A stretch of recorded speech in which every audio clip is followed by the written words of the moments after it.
Hi folks, how you doing? So today is Wednesday, the 1st of December, 2022. Again, once again, here I am on my usual spot. Merry Christmas to all you guys. Perhaps some of you have taken your annual end of year annual vacation right now. So I know that in Australia it's pretty popular from December 15 onwards. Most people then, go on holidays and you get to see all the interstates being pretty busy, going from one town to the next. So, and the prices for airfares have gone up astronomically as well. So, a lot of people now are choosing to hop into their cars because it's actually a cheaper option for them, to go on the holidays with. So, but anyway, so I wanted to do another Bible video here to edify the church. So. Now, I did a video last weekend. I think it was either Saturday or maybe Sunday. I was on my electric scooter. I was riding my electric scooter around the forecourt of Sydney's Opera House. And I was trying to do a video telling you how Jesus can fulfill, the next threefold feast, okay? But lo and behold, there was a noisy helicopter up above me. There were a lot of cruising boats taking people around, and when I first started doing the video there was nobody around, and then all of a sudden when I started doing my video, all the action just began to happen. So I didn't leave that video for too long because the background noise was just atrocious. So I thought I'd do it at another time, and I'm actually doing it now, and with a few more things that I want to talk about now. So how can Jesus fulfill the next three feasts? Now, you guys know that I told you that I can't see the rapture of the church happening in 23 at all, because there just isn't enough time, folks, with what I've been telling you about, Israel's timetable or Bible prophecies, if you like. And so, a whole year is not going to be enough time to fulfill, Isaiah 17.1, Jeremiah 49, or the Elam Baal prophecy, the Ezekiel word of 38, 39, the rebuilding of Israel's third temple, and also, obviously, for the Messiah to come out. These are the top mega five that will trigger the rapture of the church, and we will see the Antichrist before we have the rapture of the church, just like it says in 2 Thessalonians chapter 2, verse 3, that obviously, we have the apostasy. The apostasy we've been having that for millennia now. So, and then the menacing of the Antichrist rocks up and, bang, rapture of the church. So a lot of you seem to believe that we won't see the Antichrist, and that, we'll have the rapture of the church first, and the Antichrist is going to rock up. I don't believe in that. I've done plenty of videos to let you know why. Watch my video entitled, I'm handing over to you the keys to the rapture of the church. That's a complete video, wholly and true. The only thing that was missing from that package was actually the third temple Bible prophecies. So the Holy Spirit only revealed them to me very recently, in 3 weeks ago or so. So I have passed them on to you. Gee whiz, I wish the Holy Spirit had revealed them to me, about 6 months ago when I did that video. I'm handing over to you the keys to the rapture of the church. But anyway, who am I to argue with the Holy Spirit? So getting back now. So how can Jesus fulfill the next three? Well, there's an interesting prophecy, folks, obviously about, Paul teaching about the rapture in 1 Corinthians chapter 15, verse 52, okay?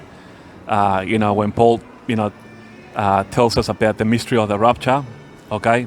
And at the last trump. Now, I believe that, those words, at the last trump, those are very key words, folks. At the last trump means that, there must have been trumpets blown before that last trump, okay? And so, I believe that, at least the four feasts that Jesus fulfilled on earth, I believe that they are celebrated in heaven in order to glorify Jesus, So, we know that Jesus fulfilled, he died in Passover, so he fulfilled the Passover feast.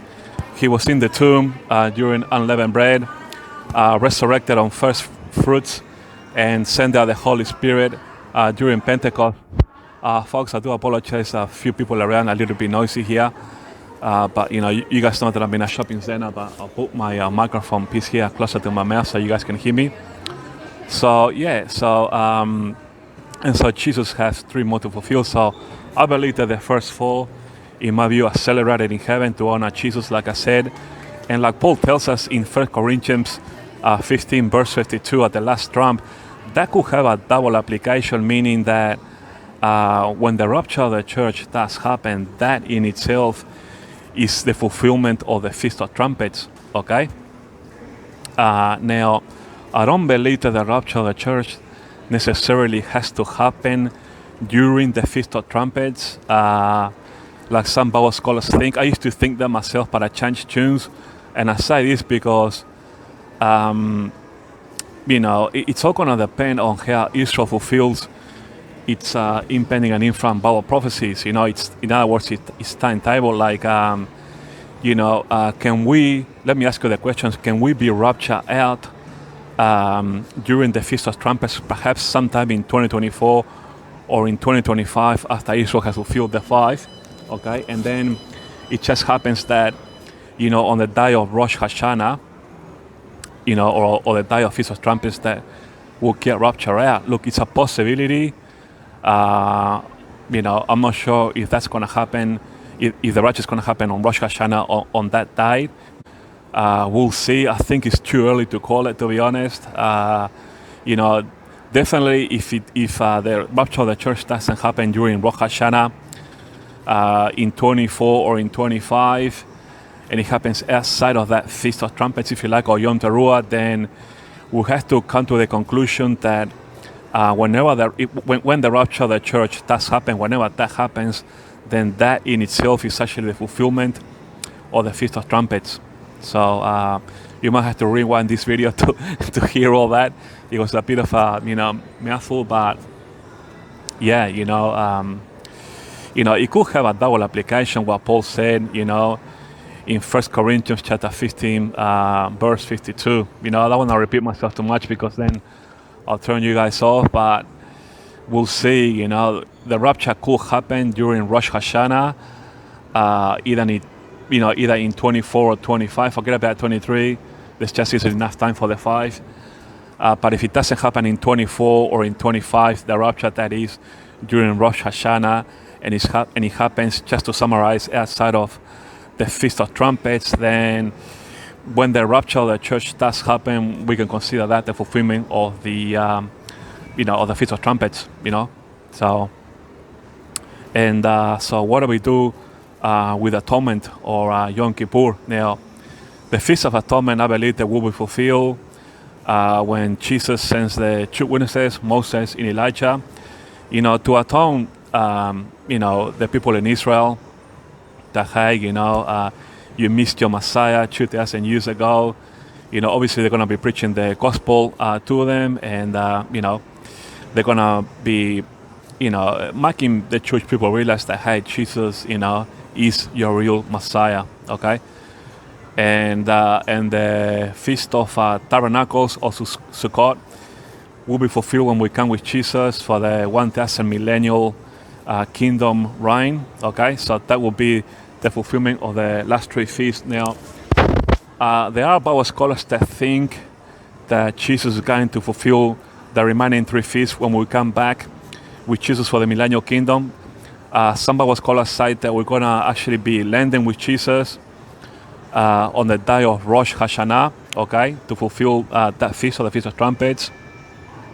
And then, consequently, we're going to have the 3 done in a row, Rosh Hashanah, Atonement, and Tabernacles. Now, I don't believe in that theory, if you like, because I can't see us landing exactly on the day of Rosh Hashanah when we come back with Jesus for the millennial kingdom, because what are we going to be doing when we come back, right away? It's going to be pretty much, the Battle of Armageddon. So, Armageddon and Rosh Hashanah there's going to be a bit of a conflict there, isn't there? Exactly. And after Armageddon, we're going to be having, the judgment of the sheep and the goats. So for these two reasons alone, I don't believe that we're going to be landing with Jesus for the millennial kingdom right on Rosh Hashanah, and consequently, fulfill the next remaining 3 feasts. I just can't see that happening. I just think that what Paul has said in 1 Corinthians chapter 15, verse 52, although I'm not saying it as a thus saith the Lord, I think it's got a double application there. And in my view, I think that the rapture itself, the more I think about it, I think that the rapture itself is actually going to be the fulfillment of the Feast of Trumpets. Atonement will be done, like I said, during the tribulation period of Jacob's trouble, okay? With the two witnesses. Don't forget that Jesus cannot come out to atonement because he's going to be dishing out the 7-year wrath punishment, that God has for the earth. So Jesus cannot come down. So he's going to be too busy opening up the seals. So he's going to be relying on Moses and Elijah. And tabernacles, of course, pretty straightforward. Will be done when we come back with Jesus to tabernacle with him, for the 1,000 millennial kingdom reign. So that's my view on it. I wonder what you guys think about this. So, but anyway, moving forward with geopolitical, I have watched various people out there on YouTube, and I'm watching, geopolitical news out there, especially Israel, because, the rapture of the church will be triggered by Israel's timetable of Bible prophecies, okay, the top 5. And, Israel is in training at the moment, with the Americans, as I'm hearing out there on YouTube by various Bible scholars. They're reporting that, Israel is in training with Americans, as to how they can eliminate Iran's nuclear facilities. So we know what this means in terms of Bible prophecy. In other words, the Elam Bible prophecy found in Jeremiah 49, verses 34 to 39. It will be fulfilled. It's a prophecy. So, it's only a matter of when it's going to happen. It will. It's only a matter of when. So, now, you guys have watched the movie, Top Gun Maverick. Sometimes the movies that come out of Hollywood sometimes are messages, messages, for others, inverted commas as well, about, a future possible event. So I'm just thinking, can something similar, that we saw by watching the movie Top Gun Maverick happen to Iran's, nuclear facilities? It's a possibility. Look, I'm not a military expert, but we'll see what pans out. But nonetheless, this Elam is going to be fulfilled. And I don't know if Israel is going to do Elam first. Although Elam looks like the priority now, I don't know if they're going to do Isaiah 17 first or Elam, because both of them now, they look like they're pretty red hot. So I don't know which one Israel is going to do first. Perhaps both simultaneously, or one quickly, one after the other, because then we're going to have these two will be the provocation that is needed, like I said before in my previous videos, for the, the Secret War of 38, 39. Now, don't forget that the Secret War of 38, 39 is not going to take very long at all. In my opinion, the gathering for this war, okay, so in other words, this coalition, the gathering is going to take a little bit longer than, how God is going to defeat this great northern army, because once they all gather and they come down to the northern mountains of Israel for the Secret War, then God is going to anoint them quick and swift, think of, Exodus, think of what he did to Pharaoh. So God's punishment is going to be quick and swift, so it's not going to last. The Secret War, some people think, it's going to last a long time. No. God's punishment is going to be quick and swift. I'll be surprised if it lasts more than 2 weeks. It says that God is going to rain down, hail, fire and brimstone. He's going to be giving them a flood, plagues. He's going to destroy the weapons. So this is going to be done very swift. And then after that, I think that we'll see Israel rebuilding the third temple. Once Israel has fulfilled the first three, okay, as in Isaiah, Elam, and the Ezekiel war, which that will be done very quickly, very quickly. Then we'll see Israel rebuilding the third temple. Now, I'm not really sure if there's going to be a trade-off. For example, like I'm not sure if Israel is going to be giving the biblical heartland of Judea and Samaria, or the West Bank as we know it, to the Palestinians in a trade-off for the Jewish people getting, the Temple Mount area. Now, we'll see how all the politics end up panning out. We'll see whether Israel will give, the Palestinians, the biblical heartland of, Judea and Samaria as a trade-off for the Temple Mount area, because Israel needs to rebuild the third temple on Temple Mount. So I'm not sure what's going to happen with that. I know that I have heard a few months ago Yair Lapid going to France, to talk about this, with Macron, for a possible two-state solution. I know that the Americans are pushing for a two-state solution. We'll see what happens there on the track, but nonetheless, we know by Bible prophecy that the third temple will be rebuilt on Temple Mount. So, and this, in no doubt, will involve the demolishing of the Al-Aqsa Mosque and also the Dome of the Rock to mark this beautiful third temple that has been prophesied by Isaiah and Micah. I've done a couple of videos on this recently on my channel here, and then once the third temple is fully rebuilt,